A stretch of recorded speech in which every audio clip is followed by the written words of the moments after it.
জাপানে 2013 অর্থ বছরে দাবিহীন সম্পত্তির পরিমাণ ছিল 33.6 বিলিয়ন ইয়েন। এক দশকের ব্যবধানে সে অঙ্ক বেড়ে দাঁড়িয়েছে 129.1 বিলিয়ন ইয়েনে, যা প্রায় 3.8 গুণ বেশি। এই অস্বাভাবিক বৃদ্ধি শুধু আর্থিক পরিসংখ্যানের পরিবর্তন নয়, বরং দেশটির জনসংখ্যা সংকটের প্রতিফলন। দীর্ঘদিন ধরে জাপানের জন্মহার নিম্নমুখী, বিপরীতে দ্রুত বাড়ছে প্রবীণ জনগোষ্ঠীর সংখ্যা, যে কারণে পরিবার ছোট হয়ে আসছে এবং একা বসবাসের প্রবণতা বাড়ছে, যা উত্তরাধিকারবিহীন সম্পদের সংখ্যা বৃদ্ধিতে বড় ভূমিকা রাখছে।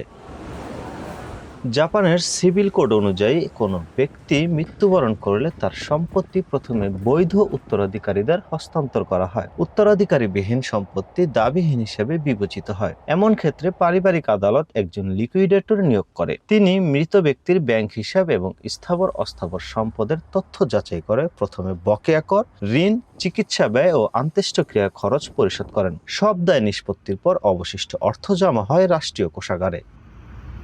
বিশেষজ্ঞদের মতে অনেক সময় বৈধ উত্তরাধিকারী থাকা সত্ত্বেও তারা সম্পত্তি গ্রহণে অনাগ্রহ দেখান, কারণ জাপানের আইনে উত্তরাধিকার গ্রহণ করলে সম্পদের পাশাপাশি সম্ভাব্য ঋণ বা আর্থিক দায়ও বহন করতে হয়।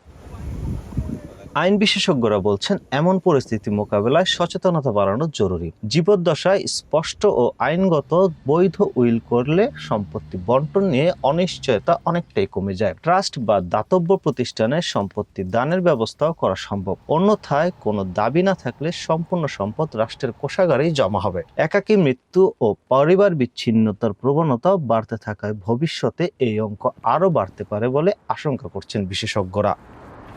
জাপানে উত্তরাধিকার ছাড়া মৃত ব্যক্তিদের সম্পদ থেকে সরকারি কোষাগারে জমা পড়েছে বিপুল পরিমাণ অর্থ। শুধু 2024 অর্থ বছরে যার পরিমাণ দাঁড়িয়েছে 129 বিলিয়ন ইয়েনে।